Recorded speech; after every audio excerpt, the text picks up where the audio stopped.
Cody, down here. Congrats on the win. Just tell us how the fight played out in comparison to your expectations and what the game plan was tonight. Yeah, I thought the fight unraveled and the game plan was, pretty well. The first 2 rounds, just believe in myself, make them miss, make them pay, believe in the wrestling. So, yeah, I think the expectations were great. I think that there's obviously always something to work on, but 16 months out from, the octagon, we'll take a win. How much of, when you're fighting in there, is it you fighting yourself to a degree? And we know, what your natural instincts are in a lot of these fights. Do you kind of have to fight outside of yourself a little bit sometimes?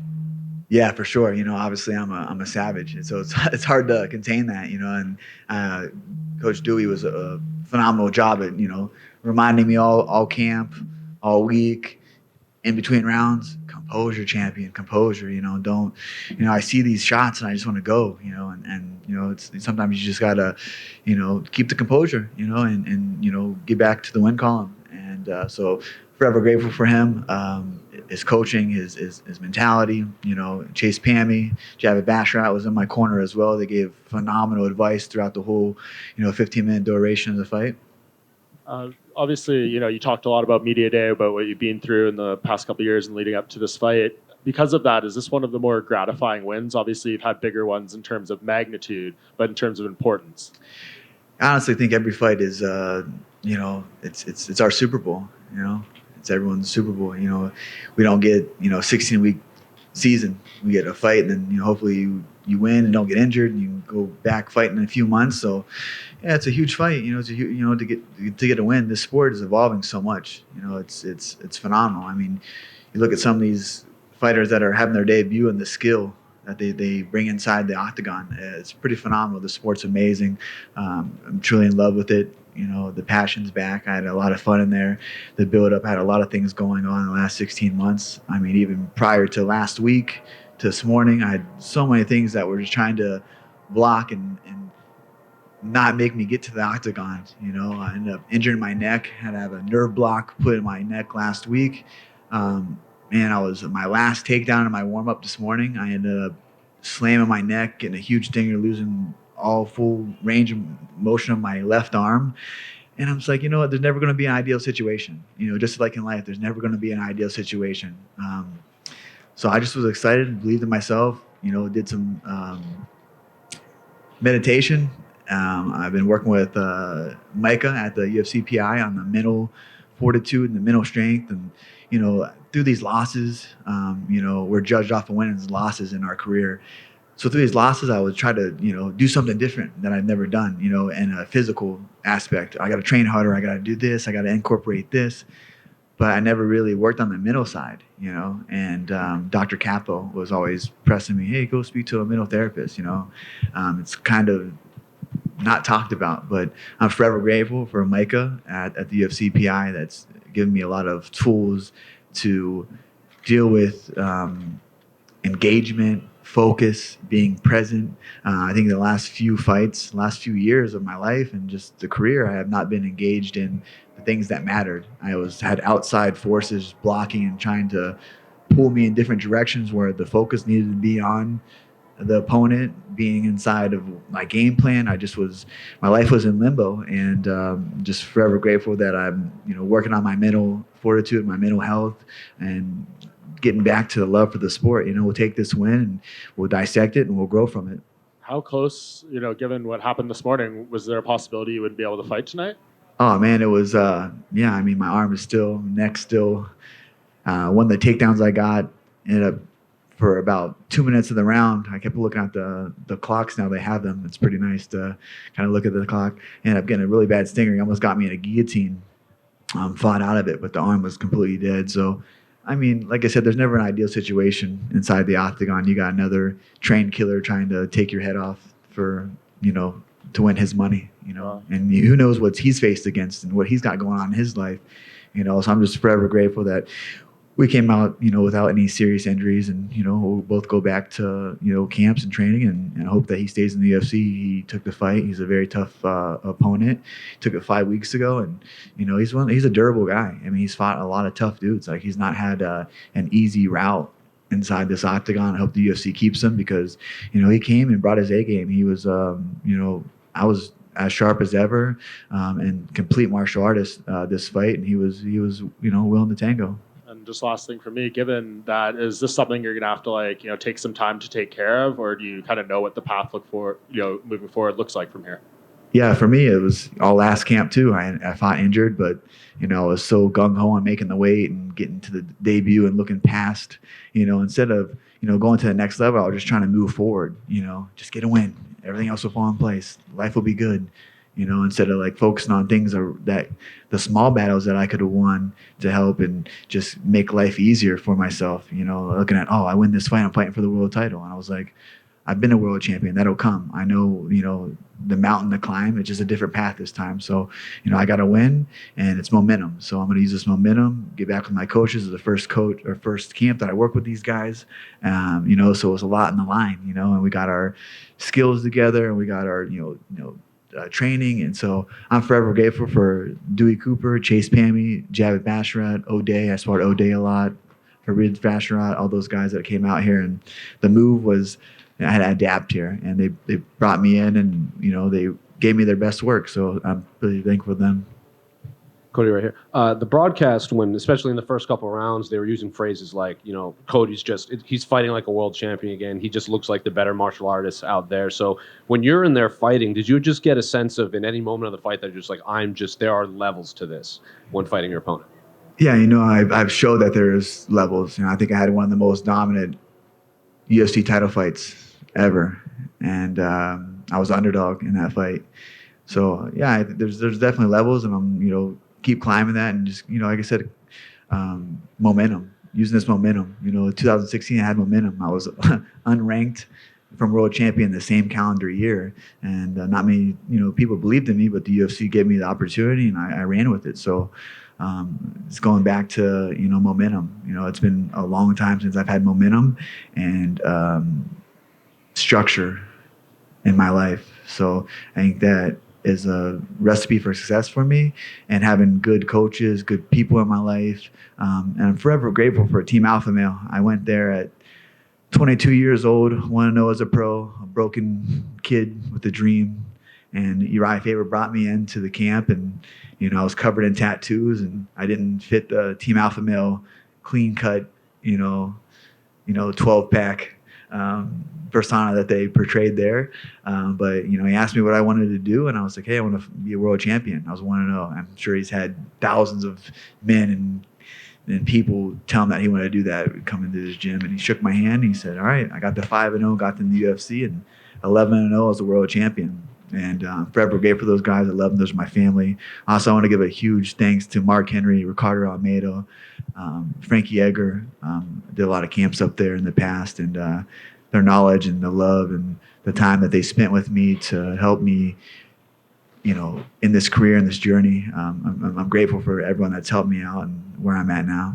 And obviously, it's been a while since you fought at bantamweight, but in that time frame, there's been a lot of people consider this to be the most talent-rich division in just all of MMA.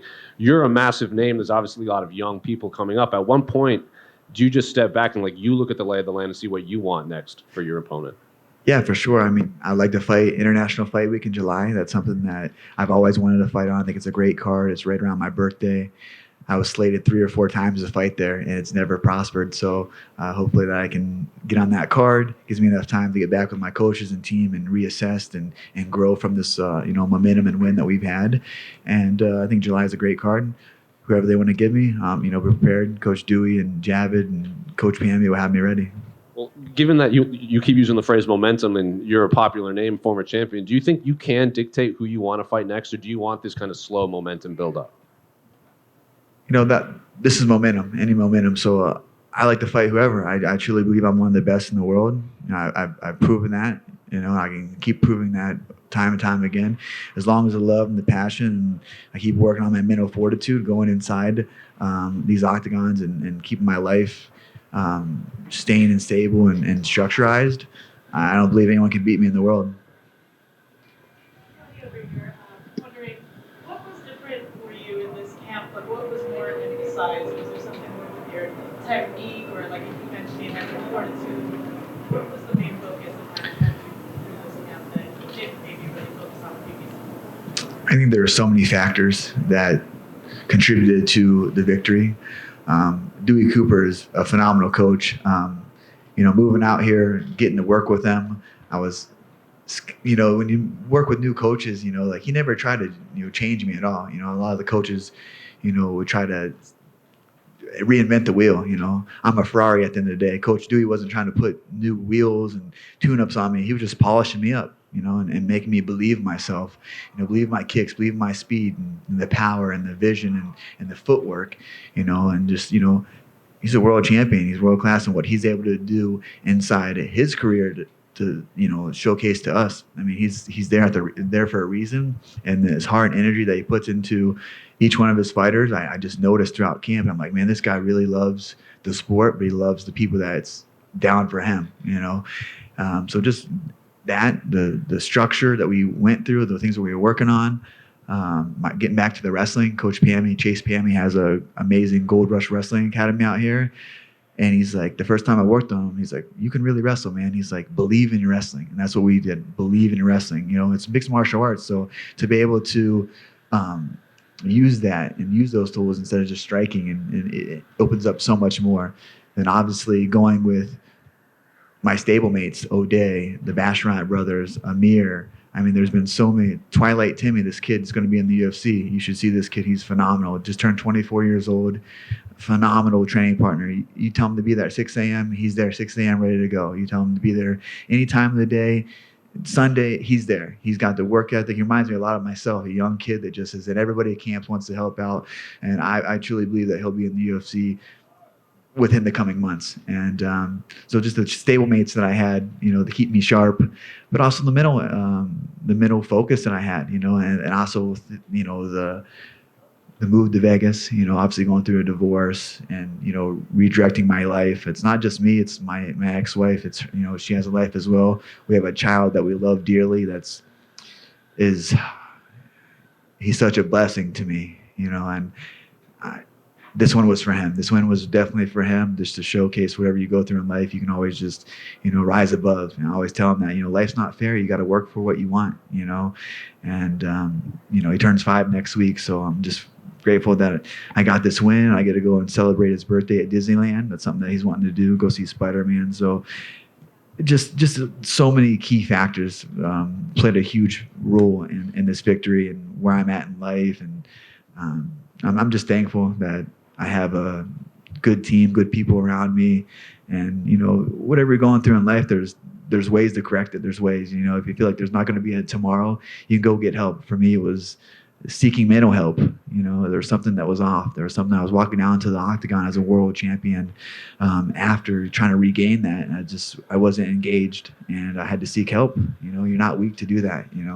This is our life, and everything. Our performances are broadcasted across the world for everyone to judge and to see and to harp on. They don't know that we're humans at the end of the day. We still go through everyday things that, if you call it, regular humans go through. They put us on a pedestal, but I truly believe everyone ties their shoes the same way. Some people just do it differently. Hey, Cody. It seemed like you ate a couple clean shots in that third round, man. How did it feel to kind of shut the doubters up that you can't that you can still eat a punch? Yeah, for sure. I mean, that's the thing. I think in my performances, I didn't give a fuck. That I would go in there and just kind of be reckless and give myself, when you meet force with force, what happens? A collision. You got someone coming forward, and it just happens. And I just think the mentality, he hit me some clean stuff, and it was fine. He got me in a deep guillotine. With my arm was completely numb, couldn't feel it, but we train for those. We're prepared for, the worst. We're prepared for the worst, but we train for the best outcome, But yeah, it's nice to, obviously not get punched and kicked in the face. No one, who likes that? That's not fun. It's not enjoyable. But yeah, it's, it's a fight. Nothing's perfect. You're going to get hit in there. You're going to get taken down. You're going to maybe get tired, but you got to have that mental fortitude to push past all that. And that comes through preparation, and putting the work in. And finally for me, man, can you just talk about the pressure you had on your shoulders? You were fighting for your job, maybe fighting for your career, and you fought through just so much adversity. Can you just talk about the pressure you had on your shoulders tonight? You know, I got that question a lot this week. Like, what's your expectations? And honestly, I didn't have any expectations. You know, my coaches got me ready for the game plan and what to expect from, my adversary. But damn, those planes are going crazy, huh?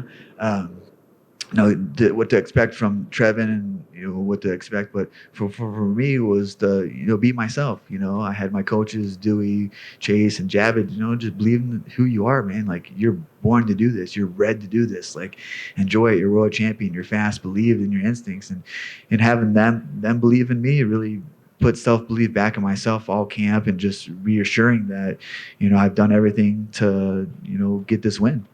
When Bruce Buffer read your name, how'd that feel? It's always great. You know what I mean? It's always great when Bruce reads your name after the fight. It's a little nerve-wracking before. You're trying to not get too excited and stoked out, but it's always great after the fight. It's something that I dreamed of since I was a kid. It's something that at my darkest times as a child growing up, I was always thinking about Dana White wrapping the world tight around my waist and Bruce Buffer saying "and new" or "and still." So it's the dream's still alive. The passion's there. As long as I want to do this for. Congrats. Thank you.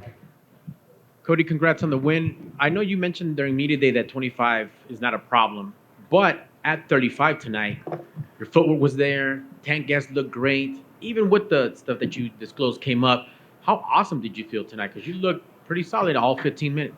Yeah, I felt great. We prepared for that. I had great training partners. I had, things happen in camp that, there's never ideal situations, and I think one of the best quotes that Coach Dewey said to me since being under his wing is that it's not matter how you feel, it's what you do. There's just things that you're gonna wake up and feel like shit, and there's gonna be outside forces trying to block greatness. Always there's always evil things trying to block good things in this life, and that's something that I've taken this, since he said it. I think it was to another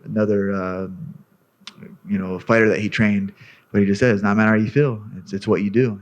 So with everything going on past 16 months, the surgeries, the little setbacks, the fights not prospering, I just took that into consideration. Like, that's true. It doesn't matter how you feel, it's what you do, and we had to go out there and get a job done. Yes, sir. Agreed. And to piggyback off, how was it? Did it add to tonight having your new family win? You had the teammates win. You had Coach Cooper. Did that just bring things really together and you really solidify, like, okay, we're firing on all cylinders tonight? I think that obviously a win is great, but to see like the happiness from your corner and people that grind with you day in, day out, and do this with, that's family, it's added family. And that just makes me feel so much better to see how happy they are, for me and, what we've been through. And, I'm just excited to have them in my corner, and I truly believe sky's the limit. I have some phenomenal stablemates that are going to be fighting at the top level for years to come. The Basharat brothers are going to be there, to sharpen those skills with them.